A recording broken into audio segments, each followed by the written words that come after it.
अहमदुनसली अला रसूलिहिल करीम अम्मा बाद फ़ाऊज़ु बिल्लाहि मिनश्शैतानिर रजीम बिस्मिल्लाहिर रहमानिर रहीम। मकड़ी का जाला जैसे सबसे कमज़ोर होता है, हवाओं के रुख पर चलता है। हवाएं जिस तरफ ले जाएं वो उस तरफ ही डोलता है। अब इंसान की मिसाल भी मकड़ी के जाले की है। जैसे सूरह अनकबूत में बताया गया, मकड़ी के जाले पे बनाई गई कि मकड़ी का जाला, जैसे मकड़ी जब बच्चे देती है तो जैसे ही उसके बच्चे होते हैं तो मकड़ी उन बच्चों के वालिद को, मकड़े को मार देती है। और जब बच्चे बड़े होते हैं तो वो फिर उस मकड़ी वालदा को मार देती हैं। ये अजीब कानून है उनका कि जिस तरह वो अपने ऊपर लागू किया हुआ है कि गैर कानूनी कानूनी अमल प्रोसेस जारी करते हैं। इसी तरह जब मकड़ी के जाले की मिसाल इंसान की साजिशों करने वाले साजिशी अनासर है, जो वो साजिश करते हैं, वो जाल में फंसाते हैं इंसान को, या आपके दफातर में, ऑफिस में, दुकान में, कारोबार में, या फैमिली में, या खानदान में, या मोहल्ले में, या कहीं भी आप मौजूद हैं, काम करते हैं, रहते हैं, जिंदगी गुजारते हैं, बसर करते हैं जिंदगी, तो वहाँ इंसान साजिशी अनासिर भी मौजूद होते हैं। वो इंसान के इर्द गिर्द ऐसा जाल बुनते हैं, जाल में फंसाते हैं इंसान को। फिर जाल में इंसान को फंसा कर या तो उनसे रकम बटोर ली जाती है, या उनसे रिश्ता ले लिया जाता है लड़की का, या लड़की का रिश्ता दे दिया जाता है, या फिर लड़के का रिश्ता ले लिया जाता है। वही जाल बचा कर, ऐसा खुफिया जाल बचाते हैं साजिश करके कि इंसान को सब्ज बाग दिखाते हैं पहले, और फिर जब इंसान उनकी साजिश में आ जाता है तो अपने जान और माल दोनों से जाता है। अब मुख्तलिफ किस्म की साजिशें होती हैं। अब मियाँ बीवी के दरमियान ऐसे जाल बुना जाता है मकड़ी का तरह कि उसमें दोनों मियाँ बीवी आकर अपनी अज़दवाजी ज़िंदगी से महरूम हो जाते हैं।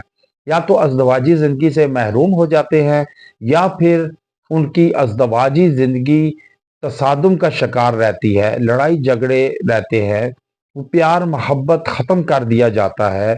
उनमें ऐसी ना ख़त्म होने वाली जंग को छेड़ दिया जाता है जो बरसों बरस जारी रहती है।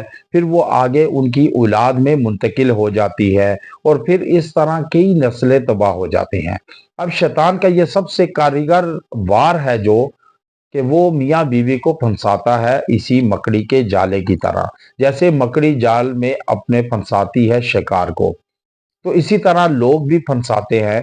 और फिर इंसान के कारोबार में कई लोग ने राब्ता किया कि उनके इर्द गिर्द ऐसा साजिशी आसार खींच दिया गया, मकड़ी का जाला बनाया कि उनसे करोड़ों रुपए हथिया कर, इन्वेस्टमेंट के लिए हथिया करके, जी हम इतनी रकम देंगे आपको प्रॉफिट मंथली बेसिस पे, और आप ये रकम जो है वो करा दें जमा, उसमें इन्वेस्ट करा दें, और फिर कुछ महीनों तक वो उसी में से रकम अदा करते हैं। और फिर जैसे ही और मजीद उसमें शिकार फंसते हैं इस जाले में, तो जाल में, तो वो फिर वहां से रफू चक्कर हो जाते हैं। अब इंसान जिस तरह मकड़ी का जाला कमजोर है, इसी तरह इंसान भी कमजोर है दिमागी तौर पर, दिल तौर पर लालची है, और एकदम लालच में आ जाता है। ज्यादा बड़ा जानसा रकम का देकर उससे बड़ी रकम हथिया दी जाती है, और फिर वो आगे स्टोरियां सुनाकर मजीद शिकारों को घेरता है।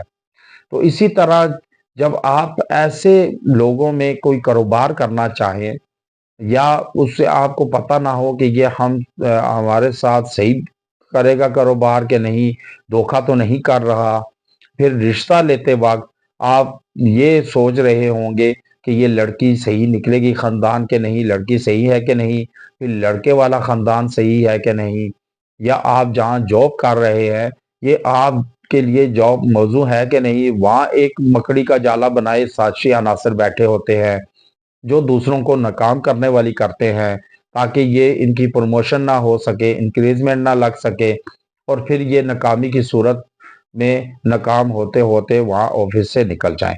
جب ایسا عمل پروسیس شروع کرنے لگے یا عمل سٹارٹ ہونے لگے تو آپ اول و آخر ایک ایک مرتبہ درود ابراہیمی پڑھ کر سورہ عنکبوت پڑھ لیں، 21 دن عمل کریں، انشاءاللہ آپ کو غیبانہ مدد ہوگی اور جتنے سازشی عناصر ہیں وہ اپنی سازشوں کی نظر ہوں گے اور ناکام ہوں گے۔ اللہ آپ کو محفوظ رکھے گا۔